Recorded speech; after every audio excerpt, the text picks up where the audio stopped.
نے اللہ کو ڈھونڈا تو اس نے اپنا تعارف کروایا، اللہ لا الہ الا ہو الحی القیوم،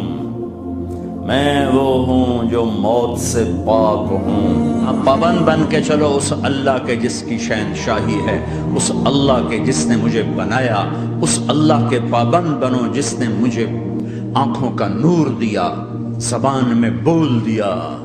جسم میں طاقت دی، عقل کو سمجھنے کے اوصاف دیے۔ اس اللہ کے پابند بن کے چلو جس نے قرآن کو اتارا، جس نے دھرتی کو بچھایا، جس نے آسمان کو اٹھایا۔ آسمان کی چھت میرے اللہ کے قبضے میں ہے، زمین کا فرش میرے اللہ کے قبضے میں ہے، ہواؤں کے جھونکے میرے اللہ کے قبضے میں ہے، سردی کا موسم میرے اللہ کا ارادہ ہے، گرمی کی تپش میرے اللہ کا ارادہ ہے، بادلوں سے پانی کا گرنا میرے اللہ کا ارادہ ہے، برف کا گرنا میرے اللہ کی بادشاہی ہے، اور طوفانوں کا آنا، بجلیوں کا چمکنا، بادلوں کی گرج، موسموں کا